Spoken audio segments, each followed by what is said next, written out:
Assalamualaikum warahmatullahi wabarakatuh. Halo semuanya, welcome to our podcast 2 Talks with Osmanba. Oke teman-teman, sebelumnya kenalin, nama aku Selvi Fitriani dari kelas 11A. Nah, di podcast kali ini aku yang akan memandu berjalannya acara. Tapi aku gak cuma sendirian nih, aku juga ditemenin bareng. Yaps, kenalin, nama aku Aulia Tumilangsari dari kelas 10E. Pada kesempatan kali ini, aku bakal nemenin Kak Selvi untuk berbincang-bincang pada podcast perdana ini. Yaps. Oh iya, di sini kan kita udah nyiapin podcast ya. Gak afdol dong kalau kita nggak nentuin tema yang menarik banget. Bener banget tuh Kak. Apa ya temanya? Apa ya? Oke, jadi tema di podcast kali ini adalah strategi pemilihan jurusan. Kalau udah ada temanya, tentu saja ada narasumbernya dong. Karena temanya udah menarik banget nih, tentu saja kita juga mendatangkan narasumber yang menarik pula. Dan tentu saja teman-teman di SMA Negeri 1 Bayat sudah mengenal beliau. Iya, gimana kalau langsung kita panggil aja? Boleh banget. Oke, sebelumnya selamat datang Bapak Dipo Yuwono.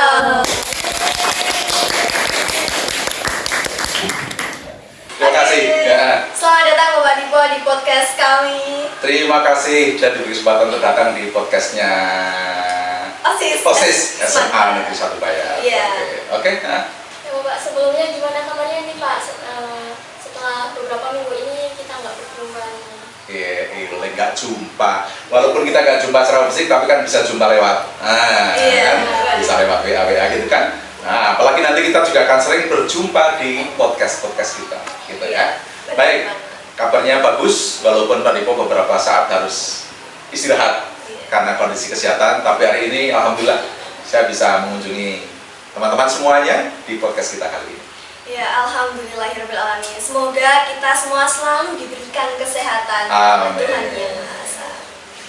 Oke Kak, podcast kali ini merupakan kesempatan yang luar biasa dan tentunya akan kami gunakan pula untuk media pembelajaran. Oke. Nah, dan seperti yang kami ketahui saat ini ya Pak, bahwasanya kan sebentar lagi kakak kelas 12 kan lulus nih ya Pak. Ya, betul. Dan tentunya mulai dari sekarang mereka harus memiliki planning akan kemanakah mereka melangkah selanjutnya, entah ke dunia kerja ataupun masuk ke universitas. Dan tentunya itu tuh harus sesuai dengan minat dan bakatnya, benar kan Pak? Betul sekali. Oke, dan maka dari itu di sini kami akan berbincang-bincang sedikit nih dengan Pak Dipo mengenai minat dan bakat serta keterkaitannya dengan pemilihan jurusan.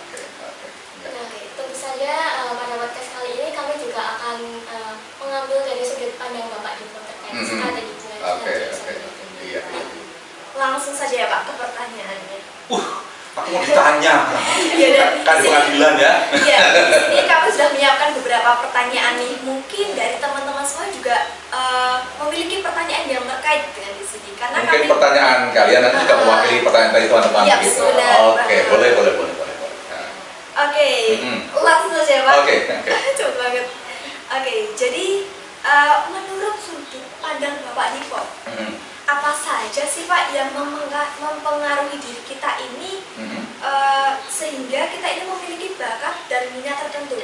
Apa yang mempengaruhi Pak? Oke, ya.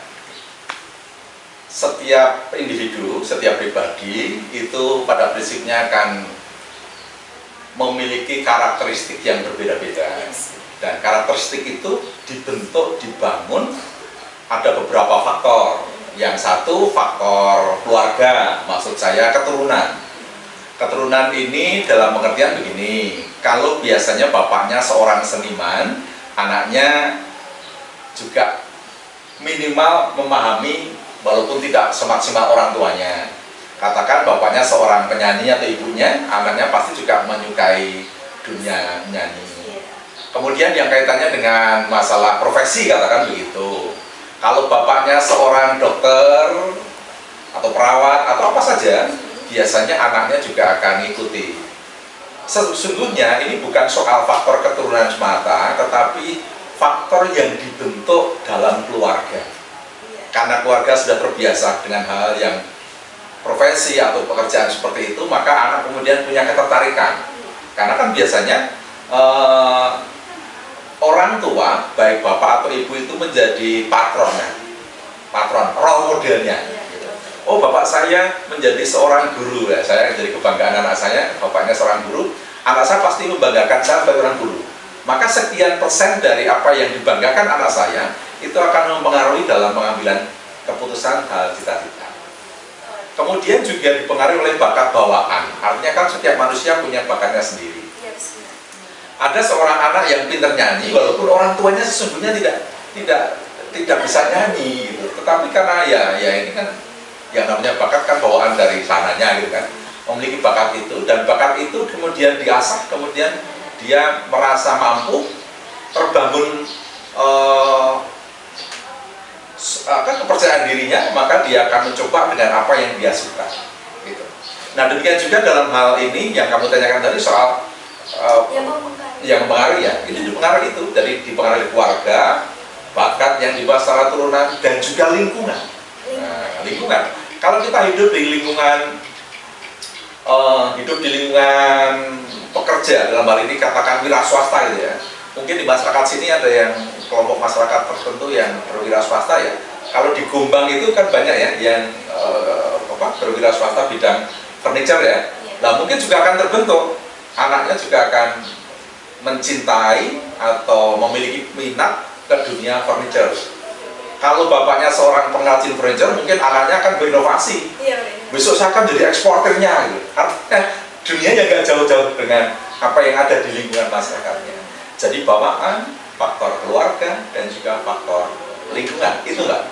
Oke Pak. Jadi ternyata teman-teman, hal yang mempengaruhi seseorang memiliki minat dan bakat itu ada faktor keluarga, terus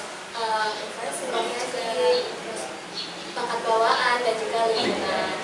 Oke Pak, mengenai minat dan bakat tadi, bagaimana sih Pak cara siswa agar dapat mengenali minat dan bakat yang mereka miliki? Oke, bagus sekali pertanyaannya. Sejak kurikulum Merdeka ini kan mulai kelas 11 di sekolah kita sudah ada namanya kelompok mapel, ya. Iya, kelompok mapel. Kelas 10 masih sama, masuk di kelas 11 ada kelompok mapel. Nah, untuk bisa menentukan saya akan masuk kelompok mapel mana, itu sekolah menyelenggarakan tes skolastik. Nah, tes skolastik. Nah, ini nanti adik-adik kelas 10 ya, nanti pada tanggal 22 Januari ini akan kita selenggarakan tes skolastik. Ini sekaligus pengumuman agar siap-siap, gitu ya. Jadi tanggal 22 Januari nanti akan ada tes skolastik. Anak-anak diberikan tes itu menyangkut masalah bakat, minat, dan ketertarikan. Nah, dari hasil tes tadi kemudian kita kerjasama dengan lembaga psikologi, ya. Jadi dikerjakan oleh lembaga profesional. Nanti akan terbaca sisi-sisi ketertarikannya. Nah, kemudian apa? Sekolah dalam hal ini kami akan mengelompokkan anak-anak kelas 10 nanti di 5 kelompok mapel yang kita miliki. Oh, si A cocoknya masuk ke kelompok mapel A, si B di kelompok mapel B, dan seterusnya, dengan melihat hasil tes skolastik, kemudian juga dengan melihat tes akademik, artinya nilai rapot yang selama ini, kemudian juga diberikan nanti ada angket minat yang harus ditandatangani orang tua. Artinya apa? Sepengetahuan orang tua. Jadi langkah awal untuk mengetahuinya sekolah kita menerapkan seperti itu. Tetapi dari sisi siswa sendiri atau kalian sendiri, Anda pun juga selama ini bisa melihat-lihat, ya. Saya itu memiliki ketertarikan bidang apa, ya? Walaupun belum dieksekusi, tapi masih bersifat potensial. Anggap saja begini. Di Bayat ini kan ada banyak bukit-bukit kapur, ya. Bukit-bukit kapur. Kalau bukit-bukit itu kita biarkan begitu saja, ya sudah tidak akan punya manfaat apa-apa. Tetapi kalau bukit itu kemudian ditata, dikemas dengan sentuhan-sentuhan yang khusus dengan estetik dan sebagainya, maka sesuatu yang tertidur, alam yang tertidur ini bisa dibangkitkan menjadi sesuatu yang bermanfaat. Contohnya kita apresiasi pemerintah dibayar ya, ada Bukit Cinta. Dulunya kan gak dikenal orang itu. Kemudian ada apa lagi ya di sini? Bukit Cinta, Rawa Jombor, kemudian Bukit Sidagura. Dulu itu dibiarkan penuh dengan tanaman enceng gondok. Ketika kemudian ditata, dikelola dengan baik, maka akan menjadi destinasi wisata yang luar biasa. Sama dengan kita, potensi-potensi yang ada pada kita ini sementara ini belum terlihat. Tetapi yuk kita coba. Yang suka melukis, coba melukis, coba. Yang suka berpuisi, coba berpuisi. Yang suka di bidang teknik, coba berikan. Nah, nanti akan kelihatan, oh aku itu cocoknya di bidang ini. Jadi secara pribadi bisa mengeksplor dirinya sendiri, namun secara lembaga kita akan adakan tes itu tadi. Itu untuk mengetahui bakat dan minat. Nah, itu di kelas 10. Nanti di kelas 12 akan ada yang namanya tes asesmen bakat minat. Hampir sama, untuk membaca apakah anak ini memiliki ketertarikan di bidang mekanik, di bidang numerik, di bidang-bidang yang lain. Nah, dari tes itu memberi gambaran kepada individu untuk, oh kalau begitu, besok kalau saya melanjutkan ke perguruan tinggi, saya direkomendasikan mengambil jurusan-jurusan sesuai dengan rekomendasi hasil tes asesmen ini. Jadi kakakmu kelas 12 sudah, gitu. Oh, sudah ya, Pak? Sudah dilaksanakan.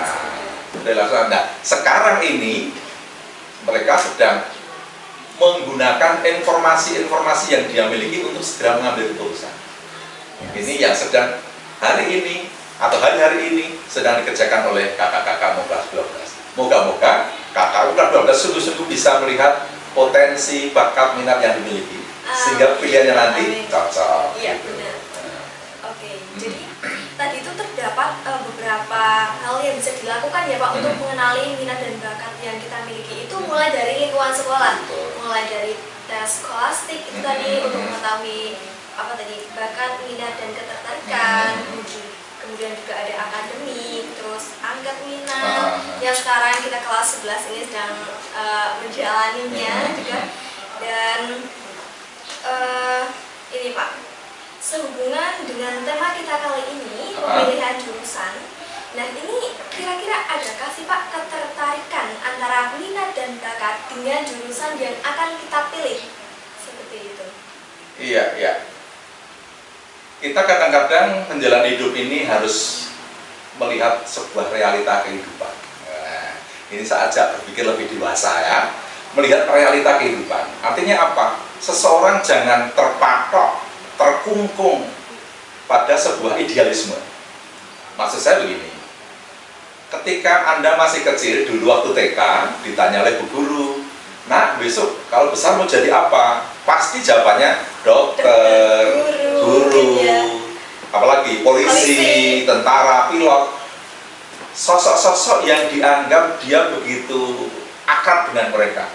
Kalau lihat guru karena dia bertemu dengan guru, dengan Pak Polisi mungkin karena Pak Polisi dengan kebaikannya membantu menyeberangkan anak-anak di jalan. Kalau melihat tentara mungkin tertarik karena gagahnya, melihat pilot karena hebatnya bisa menerbangkan pesawat. Itu kan anak-anak TK. Tapi di perjalanan waktu kita harus realistis, tidak terpaku pada pilihan-pilihan tadi.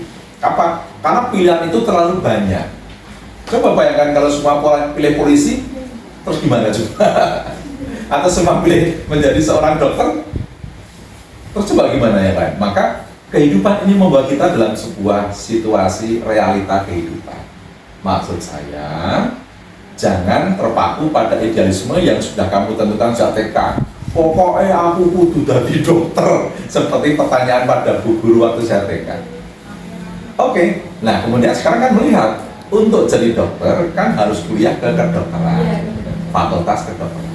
Pertanyaan besarnya adalah, kalau saya kuliah ke fakultas kedokteran, apakah saya tersupport oleh kemampuan akademik? Nah, untuk kedokteran dibutuhkan kemampuan di bidang-bidang akademik tertentu. Apakah nilai saya selama ini mensupport saya untuk masuk ke fakultas kedokteran? Yang berikutnya, apakah dengan kondisi nilai yang saya miliki ini, ketika saya harus bersaing dengan teman-teman se-Indonesia memperebutkan kursi di Fakultas Kedokteran, saya mampu bersaing? Apa tidak?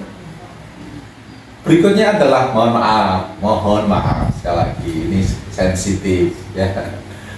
Pertanyaannya adalah, apakah orang tuaku memiliki dana yang cukup? Kemampuan finansial. Nah, kemampuan finansial orang tuaku apakah memiliki dana yang cukup untuk saya kuliah ke kedokteran? Semua orang tahu biayanya banyak. Nah, kita harus memahami itu. Oh, kalau saya kuliah kedokteran itu biayanya sekian. Orang tua saya mampu apa tidak? Ketika jawabannya adalah mampu, saya dorong, silahkan. Akademisnya mampu, bisa.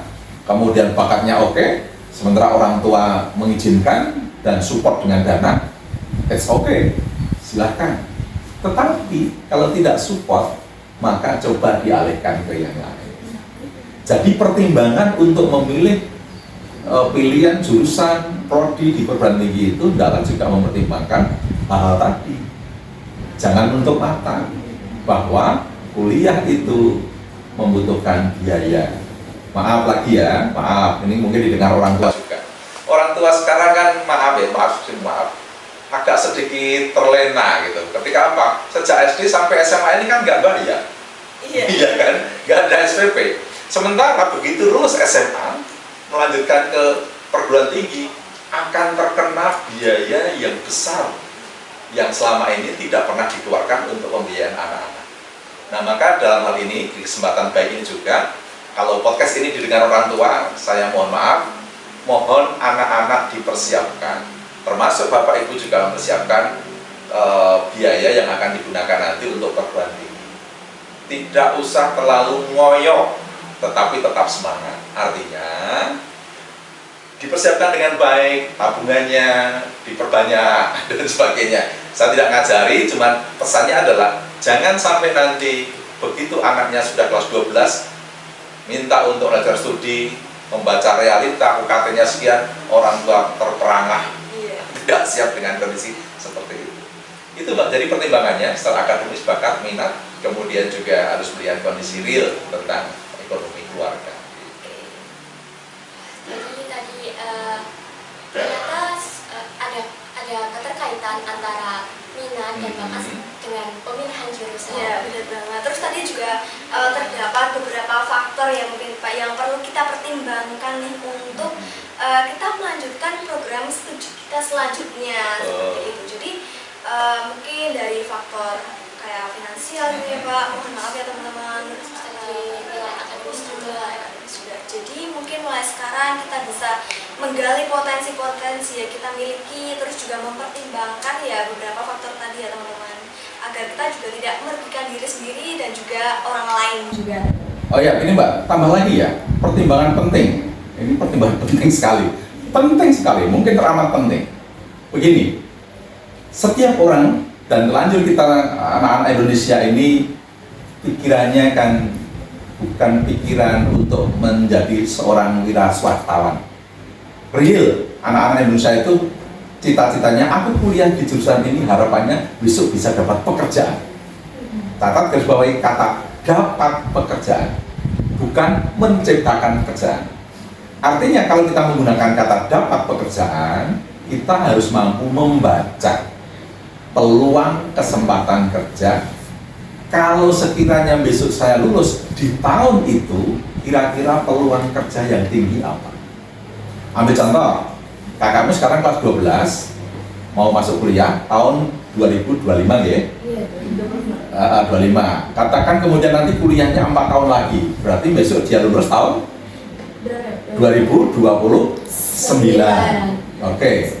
Kemudian kalau ditambah 1 tahun lagi untuk profesi, besok tahun 2030. Nah, pertanyaan besar kita adalah di tahun 2029, tahun 2030 ini kira-kira peluang kerja yang banyak itu apa? Jangan-jangan kita milih jurusan tertentu, ternyata besok di tahun itu nggak ada yang membutuhkan. Membuat apa gitu? Kalau kita berbicaranya adalah mencari pekerjaan, tapi berbeda dengan menciptakan pekerjaan. Nah Nah, ini pertimbangan penting untuk menentukan atau untuk mengira-ira tahun 2029-2030 itu peluang kerja apa yang banyak itu dengan melihat tren global. Tren global. Kira-kira global ini nanti arahnya akan kemana? Ini ya, kita ajari sedikit politik internasional ya. Hari ini, tahun ini, atau hari-hari ini, negara-negara itu sedang terjadi pergolakan gitu. Perangnya Rusia Ukraina belum juga selesai. Sementara gejolak yang ada di Palestina, Israel, kemudian yang ada di Lebanon, yang ada di Suriah juga belum selesai. Ternyata itu merembet ke negara-negara yang lain. Bahkan orang-orang sudah mulai memikirkan bagaimana jika nanti terjadi perang dunia ketiga. Nah, ini kan suhu politik internasional kan naik. Coba bayangkan nanti kalau terjadi perang dunia ketiga, hancur-hancuran, pasti ekonomi juga akan berdampak. Ya kan? Iya. Nah, berdampak yang besok sama-sama akan hancur semuanya gitu. Maka generasi muda yang sekarang harus pandai-pandai membaca situasi dan senantiasa berharap kondisi dunia aman-aman saja. Demikian juga kondisi Indonesia aman-aman saja. Kalau kondisi Indonesia aman-aman saja, maka investasi juga akan berjalan lancar. Nah, investasi lancar, maka peluang pekerjaan juga akan lancar. Lah, kira-kira apa tren di tahun 2029-2030? Harus pandai membaca itu. Itu tambahan saya tentang memilih jurusan. Pertimbangannya itu juga. Jadi tadi tambahan pertimbangannya itu apa tadi? Meliputi ya. Peluang kerja. Iya, jadi kita ini sebagai anak muda yang punya anak SMA itu kita harus pintar-pintar mencari peluang pekerjaan ya sepertinya Pak. Kira-kira apa sih yang besok itu dibutuhkan gitu loh? Ini sesuatu yang prediksi kira-kira yang akan terjadi 5 tahun yang akan datang. Ini saya bukan dukun ya, ini bukan praktek perdukunan, tetapi kita membaca tren. Iya benar. Saya bersyukur, ini kita tidak bicara soal politik praktis ya, tidak soal dukung-mendukung, tidak soal dukung-mendukung siapapun tidak. Kita membaca situasi real yang ada. Kita bersyukur ketika di zaman pemerintahan Pak Jokowi selama 10 tahun, ada sesuatu yang luar biasa. Pak Jokowi punya program yang namanya hilirisasi. Yang dulu kita itu menjual nikel kita ke luar negeri dalam bentuk pasir nikel, bahan mentah sekali, dijual ke sana. Kemudian oleh Pak Jokowi kita hentikan. Kita jangan jual nikel ke luar negeri dalam bentuk bahan mentahnya, tapi kita buat dijadikan bahan setengah jadi atau bahan jadi. Sehingga apa? Kalau kita jual dalam bentuk pasir, katakan nilai jualnya hanya 10.000, tetapi kalau itu dibuat dalam menjadi produk jadi, harganya bisa ratusan kali berlipat-lipat gitu. Nah, sehingga apa? Kita bisa mengekspor sudah dalam bentuk barang jadi, harganya tinggi. Ketika dibuat di Indonesia akan ada perusahaan-perusahaan. Nah, di situ akan terjadi penyerapan tenaga kerja. Yang terserap bukan hanya soal yang ahli nikel. Coba kalau sebuah perusahaan kan mulai dari bawah ada tukang sapunya, ada tukang bikin wedang, ada tukang bersih-bersih, ada operatornya, sampai pada level pekerjaan tinggi. Artinya apa? Terbuka peluang kesempatan kerja yang banyak. Itu baru satu perusahaan. Nah, mudah-mudahan pemerintahan barunya Pak Prabowo juga mensupport hal itu. Nah, perlu ditingkatkan untuk hal-hal yang lain. Ingat loh ya, kemarin kita sempat digugat oleh Eropa dan Amerika soal perdagangan ini di WTO. Dan kita, Pak Jokowi mengatakan mau digugat ya silahkan, mau menang ya oke, mau kalah juga tidak apa-apa, pokoknya saya harus maju terus untuk Indonesia. Maknanya adalah kalau seorang pemimpin sudah berpikir begitu, maka kita dukung. Mudah-mudahan investasi berjalan lancar dan peluang kerja akan ada. Ingat ya, satu perusahaan saja berapa orang yang akan dibutuhkan? Nah, kan gitu. Banyak sekali, mulai dari tukang sapunya sampai direkturnya, itu kan banyak sekali. Gitu ya. Itu baru saja satu perusahaan. Nah, kira-kira tren tahun 2030 apa ya? Coba, kalau terjadi perusahaan-perusahaan bertumbuh, pasti akan banyak dibutuhkan ahli-ahli toh, dari seorang manajernya. Manajer yang bagus itu harus berpendidikan manajemen yang bagus. Ahli hitung-hitungan, accounting-nya juga bagus. Maka banyak dibutuhkan ahli-ahli akuntansi. di samping tenaga teknik ahlinya, kan gitu, tenaga teknik ahlinya juga harus. Nah, makanya peluang-peluang bencana kan banyak. Ingat juga, setiap kali pertumbuhan penduduk pasti setiap orang kan butuh sehat. Nah, rumah sakit akan bertumbuh. Di situ banyak butuh perawat, butuh tenaga medisnya, butuh dokternya, butuh apotekernya, butuh macam-macam. Jadi artinya kalau saya melihat peluang tahun 2009-2030, selama negara kita bertumbuh baik, maju tanpa masalah, ingat loh ya, kalau tanpa masalah, artinya selasa tidak ada pergulakan, tidak ada pemberontakan, tidak ada keruwetan, dan di tingkat dunia juga aman-aman saja. Saya yakin di era tahun-tahun 2009-2030 itu akan terjadi peluang kerja yang banyak. Ya. Jadi bidang apa saja? Ya saya sebutkan tadi, bidang kesehatan oke. Setiap kali terjadi perkegiatan dalam perusahaan, di apapun juga, namanya perselisihan kan pasti ada. Lawyer juga akan dibutuhkan gitu loh. Jadi pengacara-pengacara juga butuh di situ. Nah, kita kan. Jadi saya pikir selama kondisi Indonesia terjaga dengan baik, nanti peluang kerja Anda akan terbuka dengan baik. Saya pikir begitu. Apapun jurusannya. Terlebih bidang-bidang yang saya sebutkan tadi secara spesifik.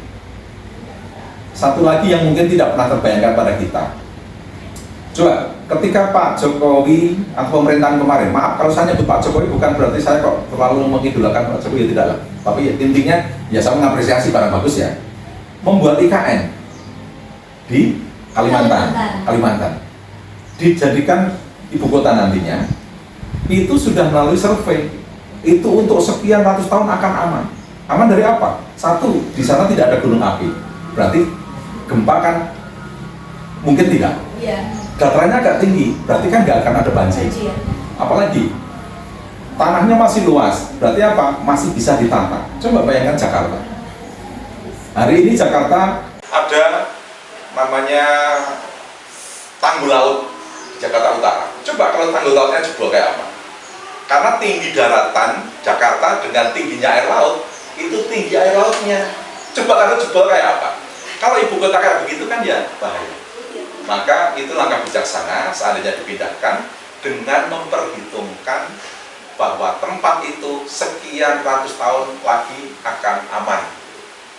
Melihatnya 100 tahun. Nah, ini dibutuhkan ahli-ahli bidang apa? Bidang tata ruang. Ahli tata ruang, mungkin sekarang nggak banyak yang anak-anak muda memahami itu bidang apa ya. Ternyata tren ke depan begitu.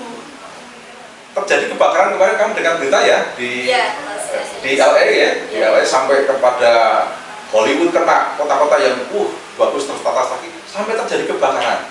Itu pertanyaannya apa? Mungkin ketika dulu itu dibangun menjadi sebuah kawasan tidak terpikirkan. Hutan terbakar kok bisa masuk kota? Tidak terpikirkan. Nah, masuk akal. Kita secara normal saja berarti penata ruangan itu tidak bagus. Maka ketika kondisi-kondisi seperti itu terbentuk dari awal ahli tata ruang, maka meminimalisasi persoalan. Saya pikir inilah anakku semuanya, ayo ini anak SMA baik terus hebat, mampu berpikir secara global gitu. Iya. Oke, tadi kan sudah Bapak Ibu sudah mengutarakan ya, berbicara kami juga banyak sekali mengenai cara pelajar untuk memutuskan juga ya, minat dan bakat juga sudah ada, terus keterkaitan antara minat dan bakat dengan strategi pemilihan jurusan seperti itu. Nah, terus nih Pak, ini adalah pertanyaan terakhir. Kami sudah acara. Oke, jadi langsung saja. Nah, adakah tips dan trik dari Bapak untuk para pelajar nih, terutama kelas 12, agar mereka ini nggak salah jurusan ke depannya? Tip ini sesuatu yang dianggap formula yang mujarab, tapi yang saya sampaikan tidak semujarab resep yang buat dokter. Karena apa? Kalau yang namanya orang menentukan sesuatu dalam hal ini sifatnya bersifat bukan sesuatu yang real. Berbeda dengan kita mau pilih minum es teh apa es jeruk kan jelas. ini memilih sesuatu yang belum terjadi.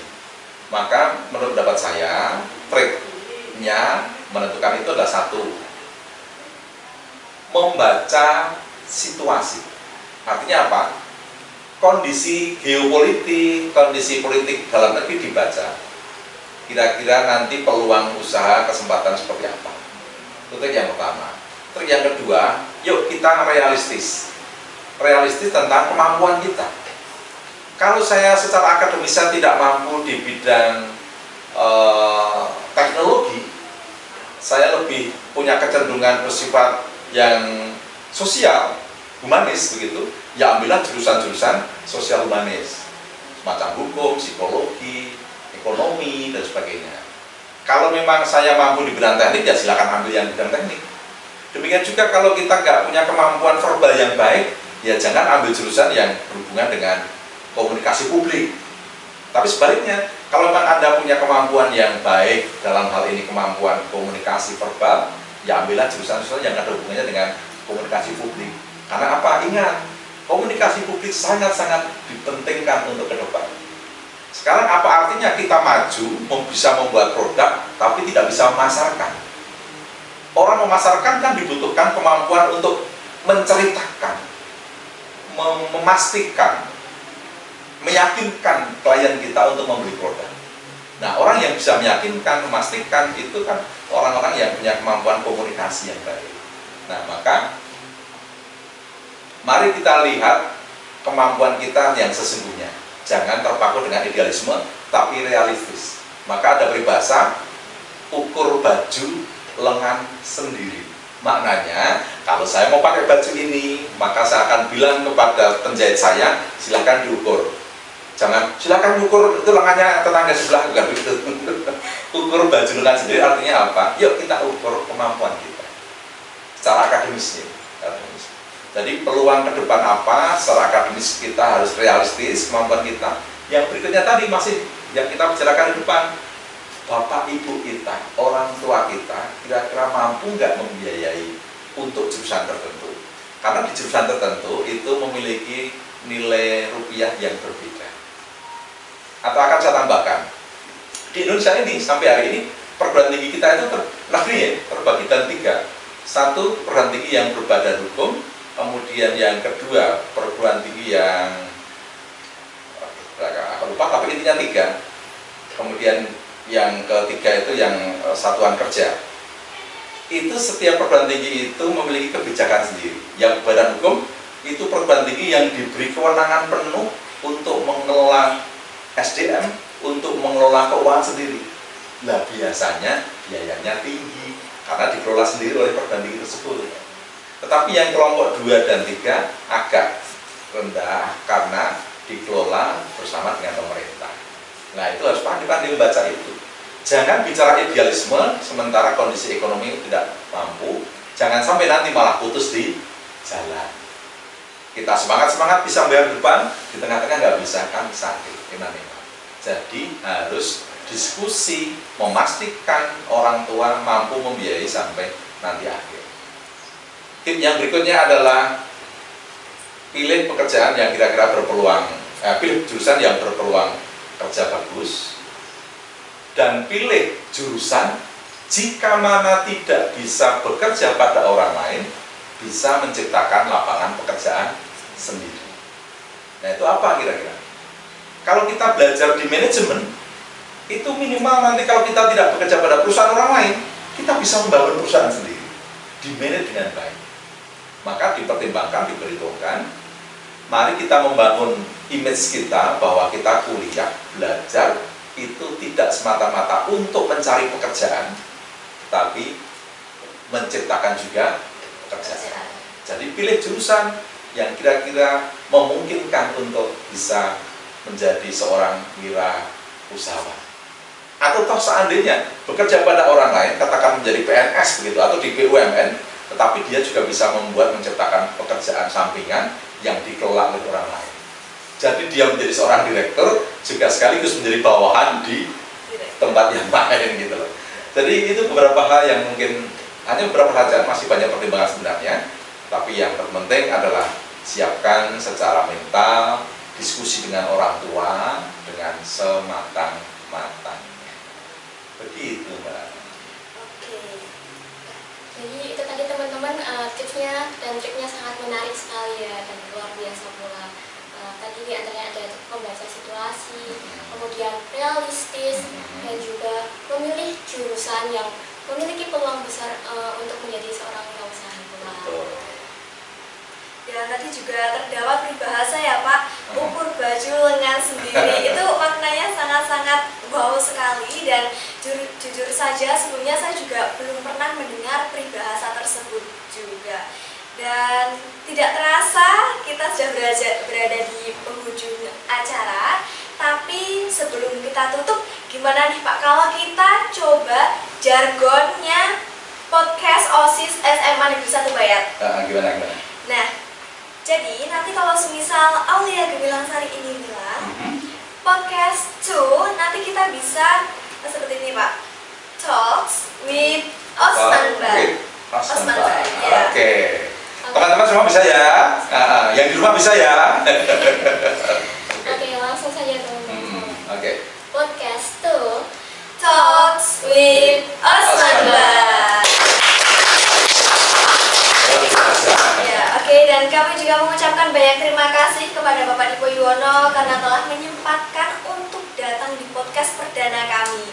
Dan juga kami ucapkan terima kasih kepada teman-teman yang sudah setia menonton podcast ini dari awal sampai akhir. Semoga mendapatkan manfaat dari podcast ini. Oke, sekian dari kami. Wassalamualaikum warahmatullahi wabarakatuh.